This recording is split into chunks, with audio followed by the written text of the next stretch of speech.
Querida familia, para mí es un gusto, una alegría estar con ustedes nuevamente.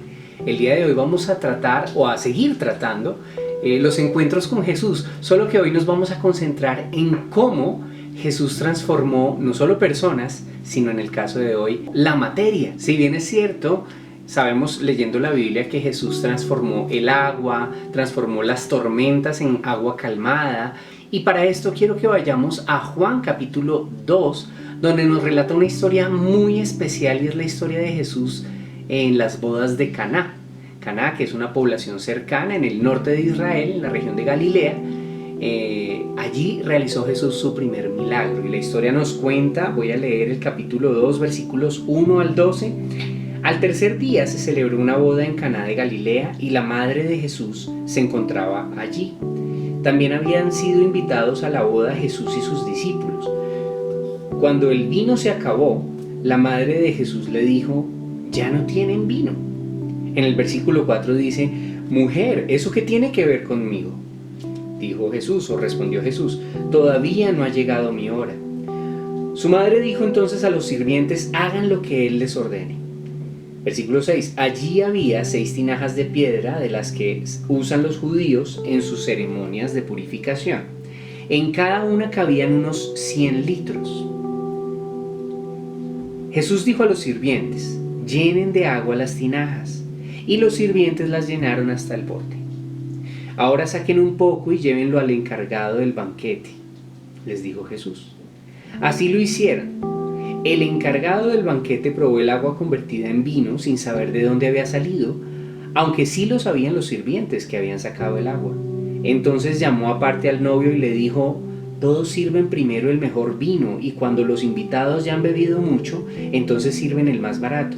Pero tú has guardado el mejor vino hasta ahora. Versículo 11. Esta, la primera de sus señales, la hizo Jesús en Caná de Galilea. Así reveló su gloria y sus discípulos creyeron en él. Quiero anotar con ustedes algunas cosas que me llaman la atención. Cuando hablamos de que Jesús transforma las cosas, hoy nos vamos a concentrar cómo Jesús transformó el agua convirtiéndola en vino. Era evidentemente un milagro, era evidentemente algo sobrenatural. Pero quiero resaltar con ustedes, número 1, a Jesús lo invitan a la fiesta. Fíjate que es una diferencia muy grande a pensar, por ejemplo, que Jesús se coló, o por ejemplo que Jesús llegó a la fuerza. Y quiero que entendamos que ese es el carácter de Dios, ese es el carácter de su Hijo Jesucristo. Él nunca obliga a las personas, no los fuerza a creer en Él, no nos fuerza a buscarlo. Él dice, según Apocalipsis capítulo 3, versículo 20, y quiero leerlo con ustedes: mira que estoy a la puerta y llamo. Si alguno oye mi voz y abre la puerta, entraré y cenaré con él y él conmigo.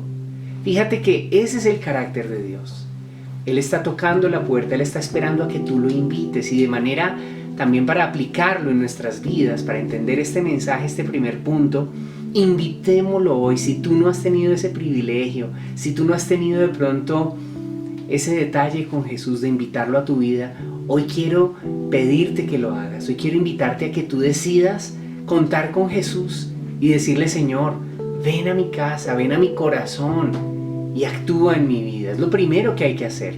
Número 2, se acabó el vino. Un hecho muy importante y muy lamentable en una fiesta hebrea, teniendo en cuenta que las fiestas duraban varios días, 7 o más. No son como las fiestas de hoy día. Bueno, hoy día no podemos hacer ninguna reunión por la emergencia sanitaria que tenemos actualmente. Pero cuando podíamos hacer reuniones, estas a lo sumo duraban 3 horas, 4 horas, 5 horas tal vez. Un matrimonio duraba una tarde o una mañana o toda una noche.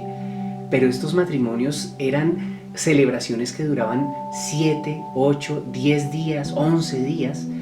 Y Jesús está en esta celebración, una celebración de varios días. Y ofrecían el vino, ofrecían comida, había baile, había alegría. Y se acaba el vino en ese momento. Eso representa una vergüenza terrible. Que se acabe el vino antes de acabarse la fiesta es tener que decirle a los invitados: no pudimos proveer para la fiesta y mantener a los invitados contentos, de manera que se tienen que ir. Era realmente una grosería, era un acto de mala educación, dejar acabar el vino. Ahora, quiero también notar algo contigo. ¿Qué significa el vino en las Sagradas Escrituras? En la costumbre hebrea, el vino no era para emborracharse, no como en Génesis, que Noé, la primera vez que aparece la palabra vino, cuando Noé se emborrachó con él, y de pronto festejando, celebrando que ya el Señor había dejado salir a estas personas que habían sido salvadas en el arca, salió y festejó demasiado y se emborrachó. No es la idea. El vino no es para emborracharse, como dice la palabra de Dios en el Nuevo Testamento. Que no nos emborrachemos con vino, que no nos embriaguemos con él, sino que nos llenemos del Espíritu Santo de Dios. Pero sí hay que tener en cuenta que el vino en la costumbre hebrea, y como debe ser, representa la alegría de la familia, la alegría de la reunión. En otros contextos no solamente significa alegría, sino significa consuelo, significa medicina, significa abundancia, plenitud, vida. Eso es lo que significa el vino en todo el contexto bíblico, en todo el contexto hebraico. Para que nos podamos hacer una idea de lo que estoy hablando, en el sentido de que el vino representa la alegría, la plenitud y la vida de un hogar y de un grupo social, quiero que leamos juntos Eclesiastés capítulo 9, versículo 7, que es un consejo que el rey Salomón le hace a todos sus lectores, en este momento tú y yo. Anda, come tu pan con alegría, bebe tu vino con buen ánimo, que Dios ya se ha agradado de tus obras. Ese es el contexto en el cual el vino existe en el hogar creyente, digamos, en el hogar de los creyentes en Dios. Un estilo de vida alegre, lleno de Él. Y es así como Dios quiere que nosotros vivamos. Dios quiere que nosotros vivamos una vida llena de plenitud, de alegría, de vida, de salud, de abundancia. Pero muchas veces se nos acaba el vino de manera temprana. Tal vez por una mala administración, tal vez porque los recursos son limitados. Ahí es cuando nos hace falta el vino. Algo más que quisiera notar contigo que me llamó mucho la atención es cómo fueron a Jesús, acudieron al maestro para decirle que no había vino, que el vino se había acabado. Dice la historia que María, la madre del Señor Jesús, fue y le dijo, ya no tienen vino. Y él le responde, en vez de decirle mami o decirle mamá, mira, pasó esto, le dice, oye mujer, ¿y esto qué tiene que ver conmigo? Y es algo muy especial como ella responde, porque ella dice a los sirvientes que estaban alrededor, les dice, hagan lo que Él les manda, hagan lo que Él les ordena. Esto me recuerda algo muy especial, esto me recuerda la forma como hablamos nosotros los hombres, tan diferente a como hablan las mujeres. El lenguaje figurativo, relacional, digamos, que tienen las mujeres al inferir y al querer decir algo con otras palabras, y el lenguaje tópico o el lenguaje directo que nosotros manejamos los hombres y que muchas veces no entendemos, no nos entendemos entre sí.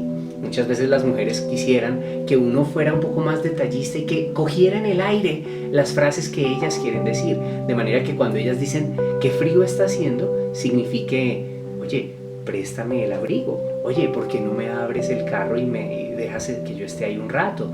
Oye, ¿por qué no me abrazas? Eso es lo que verdaderamente significa. Aquí tal vez María le dijo, se acabó el vino, pero lo que quería decir es, Jesús, ¿por qué no les ayudas a estas personas? ¿Sabes lo que significa que ellos no tengan vino y que la fiesta aún no haya acabado? Ayúdales para que no pasen un mal momento. En María podemos ver un ejemplo de humildad, un ejemplo de someterse a la voluntad superior de Dios. Y ese es un ejemplo maravilloso que tú y yo podemos tomar, porque nosotros vamos a Él y le decimos, mira, se acabó el vino, se acabó el dinero, mira, se acabó la salud, mira, se acabó la unidad de mi casa, mira, se acabaron los recursos, mira, se acabó y ya no sé qué hacer. Señor, ayúdame. Mira lo que María le dice a Jesús, entiende la voluntad de Dios y la acepta. Y Jesús contestó identificando el lenguaje relacional de esta mujer y le dijo, sabes que no ha llegado mi hora, esto no tiene nada que ver conmigo. Sin embargo, hizo el milagro, porque acto seguido, entonces mandó a los sirvientes que llenaran las 6 tinajas de 100 litros cada una, es decir, estamos hablando de casi 600 o 700 litros, dijo que la llenaran de agua hasta el tope.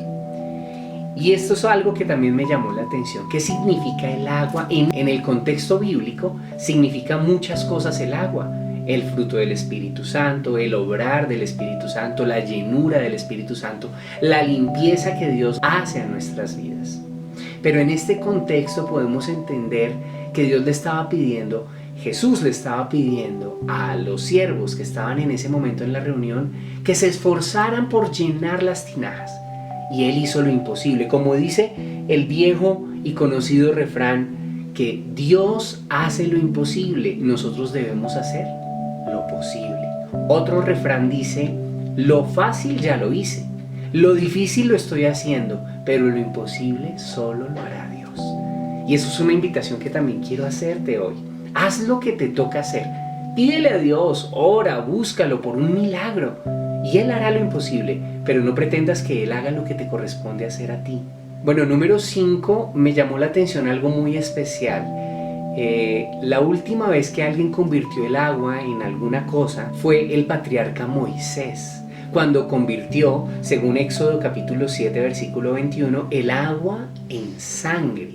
Esto como significado del juicio de Dios.